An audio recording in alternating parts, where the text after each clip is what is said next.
అందాశ్రమంలో మొక్కలు పెడుతున్నారు, విత్తనాలు నాటుతూ ఆ రమణ మహర్షితో ఒక విత్తనం వేయిద్దామని చెప్పి చాలా చక్కగా కుదురు కట్టి ఆయన చేతికి కొన్ని విత్తనాలు ఇచ్చి మీరు కూడా వెయ్యండి అన్నారు. అంటే రమణులు అన్నారు, నేను నా చేత్తో ముట్టుకున్న విత్తనాలు మొలకెత్తవు అన్నారు. అదేమిటి అలా అంటారు, ఎందుకు మొలకెత్తవు, వెయ్యండి అని చెప్పి ఆ విత్తనాలు వేయించి నీళ్లు పెట్టారు. ఆయన వేసినవి అని బాగా గుర్తెట్టుకున్నారు. ఒక్క మొక్క అందులోంచి రాలేదు. నన్ను ఆశ్రయించిన వారికి ఇక పునర్జన్మ ఉండదు, మొలకెత్తడం ఉండదు. ఇక్కడితో జ్ఞానాగ్ని దగ్ధ కర్మాణం. అది విత్తనమే కావచ్చు, ఒకసారి నేను పట్టుకున్నా వాళ్ళు నన్ను పట్టుకున్నా దాని ఫలితం అంతే. కాబట్టి మొలకలెత్తవు అని చెప్పారు.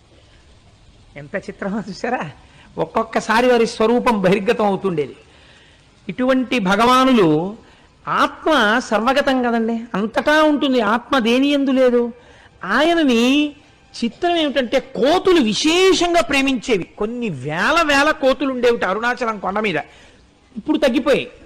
ఆ అరుణాచలం కొండ మీద కొన్ని వేల కోతులుంటే ఒకానొక నాడు, ఇవాళ నేను మా ఇంట్లో మధ్యాహ్నం ఎప్పుడో నా భార్యని కూర్చోబెట్టి ఆ కోతుల కథలన్నీ మా ఆవిడికి చెప్పాను కూడా. ఉండి అనబడేటటువంటి ఒక కోతి అది ఏదో అల్లరి చేసింది. ఆ కోతుల గుంపు వెళ్ళిపోతూ మహారాజు కోతి ఏం చేసిందంటే దాన్ని శిక్షించడానికి దాని కాలు కొరికేసింది. కొరికేస్తే ఆ బాధతో ఆ కోతి ఏం చేసిందంటే స్పృహ తప్పి పడిపోయింది. మిగిలిన కోతులన్నీ వచ్చి వాసన చూసి చచ్చిపోయింది అనుకుని వదిలిపెట్టేసి వెళ్ళిపోయింది.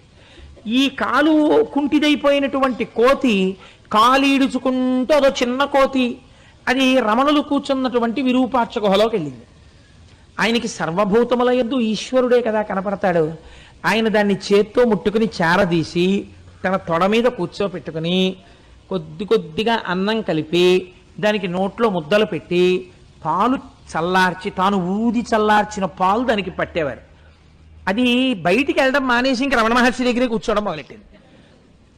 కొన్నాళ్ళు పోయిన తర్వాత దాని గుంపు మళ్ళీ వచ్చింది. ఈ కోతిని గుర్తుపెట్టి దాంతో తీసుకుపోయాయి. ఆ కోతికి ఎంత స్వాతంత్రం ఉండేదో తెలుసా అండి, ఎవ్వరూ లోపలికి వెళ్ళేవారు కాదు. అది మాత్రం చెంగున దూక్కుంటూ దాన్ని ఎవడడ్డు పెట్టగలడు.